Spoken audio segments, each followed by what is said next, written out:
still moving. Whitley and a male passenger ran from the vehicle. IMPD officers chased the passenger suspect southbound. The passenger pulled an object from his waistband area. The passenger then jumped a fence behind a residence, and at some point an officer-involved shooting occurred, resulting in the passenger suspect being shot.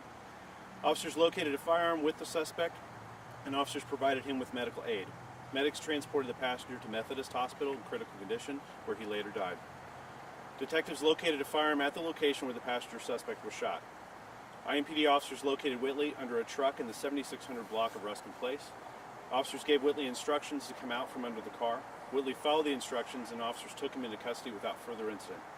Whitley was transported to Methodist Hospital for an unknown eye injury. Whitley was arrested for his warrant and also for resisting law enforcement as a level 6 felony, resisting law enforcement as a misdemeanor, and operating a vehicle having never received a valid license. He should be considered innocent unless and until proven guilty in a court of law. The Marion County Prosecutor's Office will make the final charging decision. No officers or uninvolved citizens were injured during this incident. Following the shooting, officers completed a check of the immediate area and did not locate any citizens who were injured. Detectives are confident there was no ongoing threat to the community. The Marion County Prosecutor's Office responded to the scene to assist in the investigation. The officer involved was equipped with body-worn camera during this incident. Additional officers involved in the incident also had body-worn cameras that were activated, but the additional officers were not in the exact location of the officer-involved shooting when it occurred.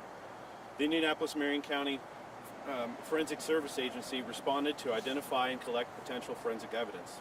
The IMPD Critical Incident Response Team responded to the scene to conduct the criminal investigation. IMPD Internal Affairs is conducting a separate administrative investigation. The officer who fired his firearm has been placed on administrative leave, as is standard procedure in an officer-involved shooting investigation. The Civilian Majority Use of Force Board will conduct a mandatory hearing for any attempted use of deadly force against a person. This occurs after the conclusion of the criminal process. We are keenly aware of the number of officer-involved shootings that we've had this year. Any loss of life is tragic. I'm thankful that our officer and no other uninvolved citizens were injured during this incident. Our officers were doing exactly what the community expects of them, tracking and apprehending violent offenders, people who traffic firearms in our city, and making our city safer for all involved. Once again, we have someone who did not stop and follow the actions and directions of the officers. Even in this incident, an individual, Whitley, was given direction to come out from under a vehicle, and he complied with the officers, and he was taken into custody without issue. So we continue to have these situations where officers are giving lawful commands for an individual to stop, and they're ignoring those commands. And unfortunately tonight, a tragedy occurred and a loss of life happened. But we're thankful that, again, our officers were not injured, and our officers continue to put themselves in harm's way to try to apprehend these violent offenders. Major, we know a firearm was found.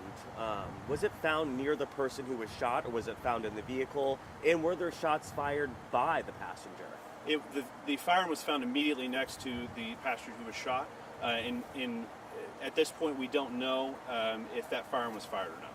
Did the passenger have any sort of criminal record, or was he involved in what you guys were investigating at all? So at this point in the investigation, we're still working to identify the passenger, so we can't speak to that. So the driver was the one who had those particular offenses you were trying to...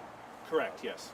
Can you release the name of the individual who now is deceased? Again, we haven't confirmed that individual yet, so we can't release that information.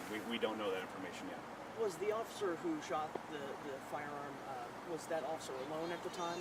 He was alone at the time, yes.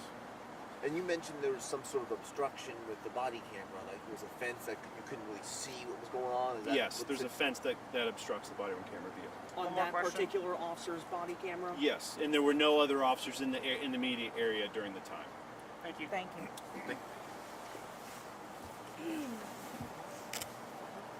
You guys doing any more of these type changes, or You might want that back. Yeah.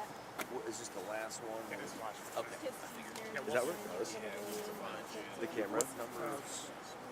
Yes, it would be. Oh, okay.